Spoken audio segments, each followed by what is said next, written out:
नमस्कार बंधुरा केमन आছেন আপনারা সবাই आशा করছি সবাই অনেক ভালো আছেন। আজকে তৈরি করে দেখাবো বাসন্তী চাল দিয়ে ঝরঝরে সাদা পোলাও।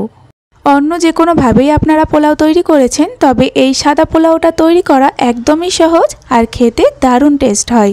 কষা মাংস, আলুর দম বা যে কোনো কিছুর সঙ্গে পরিবেশন করে নিতে পারেন এই সাদা পোলাও, খেতে অপূর্ব লাগে। সঠিকভাবে চাল আর জলের পরিমাপ দিয়ে আজকের এই পোলাওটা একদম ঝরঝরে আর পারফেক্টভাবে তৈরি করে দেখাবো। রেসিপিটা সম্পূর্ণ দেখুন, আর রেসিপিটা যদি ভালো লাগে আমার চ্যানেলটিকে যদি এখনও পর্যন্ত সাবস্ক্রাইব না করে থাকেন, অনুরোধ রইল চ্যানেলটিকে সাবস্ক্রাইব করে আমার পাশে থাকবেন। আসুন বন্ধুরা দেখে নিন আজকের রেসিপি। পোলাও তৈরির জন্য প্রথমে আমি নিয়ে নিচ্ছি বাসমতি চাল। তো একটা ছোট্ট বাটির মাপ করে আর কি চালটা আমি মেপে নিয়েছি। যে কোনো একটা বাটি অবশ্যই মেপে নিতে হবে, কারণ এই বাটির মাপ করেই জলটা দিতে হবে। তো এখানে চালটা দেওয়ার পরে এখন চালটাকে 2-3 বার পরিষ্কার করে ধুয়ে নেব। বারবার জল দিতে থাকবো, আর ধোয়ার পরে জলটাকে ফেলে দেব, আবারও পরিষ্কার জল দিয়ে ধুয়ে নিতে হবে। আর এরকম করে প্রায় 2-3 বার জলটাকে ফেলে ফেলে চালটাকে পরিষ্কার করে ধুয়ে নিতে হবে, তাহলে পোলাওটা একদম সাদা ধবধবে হবে। তো দেখুন 2-3 বার জলটাকে বারবার ফেলার পরে আমি চালটাকে ধুয়ে পরিষ্কার করে নিয়েছি। এবার আবারও আমি পরিষ্কার জল দিয়ে দেব, আর এই পোলাওয়ের চালটাকে আমি ভিজিয়ে রেখে দেব মোটামুটি 1 ঘন্টা। হাতে কম সময় থাকলে অবশ্যই 30 মিনিট তো রাখতেই হবে।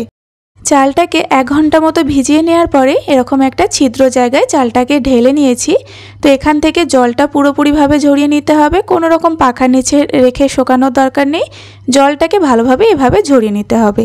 তো এভাবে জলটা ঝরতে থাকুক। এখন এখানে কিছুটা পরিমাণে কাজু কিশমিশ আমি ভিজিয়ে রেখেছিলাম, দেখুন অনেক আগে থেকেই, তো এগুলো খুব ভালোভাবে ভিজে গিয়েছে। পোলাও রান্নাটা করার জন্য কড়াইটাকে ভালোভাবে গরম করে দিয়ে দিচ্ছি 2 চামচ ঘি আর 2 চামচ সাদা তেল। তো দুটোকে একসাথে মিক্স করে আমি এখানে দিয়েছি, আপনারা চাইলে শুধুমাত্র ঘি দিয়েও করে নিতে পারেন। এবার ফোড়নের জন্য আমি দিয়ে দিচ্ছি তেজপাতা, এলাচ, লবঙ্গ, দারচিনি পরিমাণ মতো দিয়ে দিলাম। এবার এটাকে একটু নেড়েচেড়ে মিশিয়ে নেব একটা মিষ্টি সুগন্ধ আসা পর্যন্ত। দেখুন কয়েক সেকেন্ড মতো মিশিয়ে নিয়েছি। এবার এখানে 1 চামচ মতো গ্রেট করা আদা দিয়ে দিলাম। আদাটা দেওয়ার কারণে এই পোলাওয়ের টেস্টটা দারুণ হয়, আপনারা দেওয়ার চেষ্টা করবেন, ভীষণ ভালো লাগে খেতে। তো আদাটা একটুখানি নেড়ে চেড়ে জাস্ট এটাকে মিশিয়ে নেব, আর একটু কাঁচা গন্ধটা চলে যাবে আদার। তখনই এর মধ্যে দিয়ে দেব ভিজিয়ে রাখা কাজু কিশমিশ। কাজু কিশমিশটা আপনারা কিন্তু আগে থেকেও ভেজে তুলে নিতে পারেন, তবে সেক্ষেত্রে কি হয় একটু ঝামেলা মনে হয়। এইভাবেও আপনারা তৈরি করবেন। কাজু কিশমিশটা এইভাবে ভেজে রান্নাটা করলে আর কি খুব সুবিধা হয়। তো দেখুন আস্তে আস্তে কিশমিশগুলো খুব সুন্দর ফুলে উঠেছে, কাজুটাও ভাজা হয়ে গিয়েছে। এবার ভিজিয়ে রাখা চালটা দিয়ে দিলাম। চালের মধ্যে থেকে যে জলটা খুব একটা ভালোভাবে ঝরেছে সেটা কিন্তু নয়, হালকা একটু জল থেকেই যায়, কোনো অসুবিধা নেই। গ্যাসের ফ্লেমটা মিডিয়ামে রেখে আপনারা এইভাবে একটু ভেজে নেবেন, দেখবেন জলটা আস্তে আস্তে খুব ভালোভাবে শুকিয়ে যাবে, আর চালটাও কিন্তু ভালোভাবে ঝরঝরে হয়ে যাবে। পোলাওটা ঝরঝরে করার জন্য এই চালটাকে হালকা একটু ভেজে নিতে হবে, মানে জলটা শুকিয়ে যাওয়া পর্যন্ত চালটাকে একটু ভেজে নেবেন। চালটা এখনো বেশ একটু ড্রাই হয়ে গিয়েছে। এবার এর মধ্যে জল দিয়ে দিচ্ছি। জলটা দিচ্ছি সেই বাটির মাপ করেই আর কি 2 বাটি। 1 বাটি চালের জন্য 2 বাটি জল দিতে হবে, কোনো রকম গরম জল নয়, আপনারা ঠান্ডা জল দিয়ে দেবেন, কোনো অসুবিধা নেই, পারফেক্ট তৈরি হবে পোলাওটা। 2টো কাঁচা লঙ্কা দিয়ে দিলাম। মিষ্টির জন্য দিয়ে দিচ্ছি 3 চামচ পরিমাণে চিনি, স্বাদ মতো লবণ।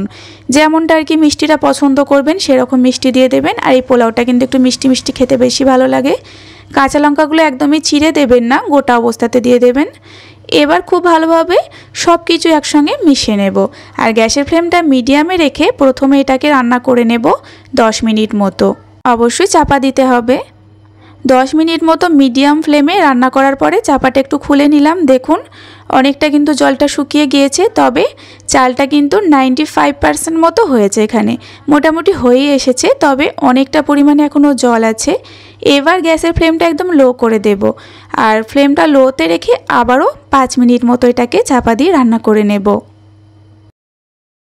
মোটামুটি এটাকে 15 মিনিট মতো রান্না করতে হবে, তবে 2 ভাবে এটাকে করে নিলাম। প্রথমে 10 মিনিট মিডিয়াম ফ্লেমে, তারপরে লো ফ্লেমে 5 মিনিট। এবার দেখুন পোলাওটা কতটা ঝরঝরে হয়ে গিয়েছে, যে এক্সট্রা জলটা ছিল আর কি একদম শুকিয়ে গিয়েছে। চালটাও কিন্তু পারফেক্টভাবে সেদ্ধ হয়েছে। চালটা যে একেবারে গলে যাবে, মানে পোলাওয়ের ভাতটা কিন্তু একদমই গলবে না, খুব সুন্দর সেদ্ধও হবে, তার সঙ্গে ঝরঝরে হবে। সামান্য একটু ঘি দিয়ে দিলাম। দিয়ে খুব ভালোভাবে একটু মিশিয়ে নিয়েছি। ঘিটা দেওয়ার সঙ্গে সঙ্গে আমি ফ্লেমটাকে অফ করে দিয়েছি আর ঘিটা ভালোভাবে মিশিয়ে আরও কিছুক্ষণ চাপা দিয়ে রাখবো। ঘিটা দেওয়ার পরে এভাবেই আমি গরম ওভেনের মধ্যে রেখে দিয়েছিলাম বেশ কিছুক্ষণ, মানে 5 মিনিট মতো।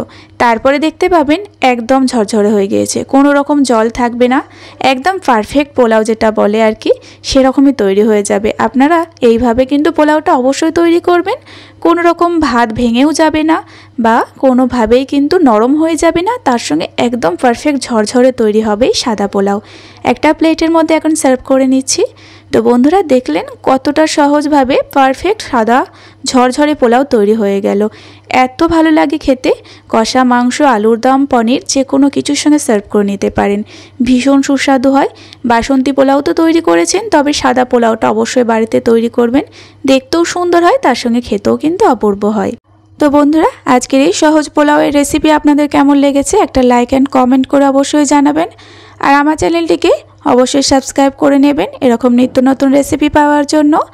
তো আবারও ফিরে আসবো এরকম কোনো সহজ ভালো ভালো রেসিপি নিয়ে।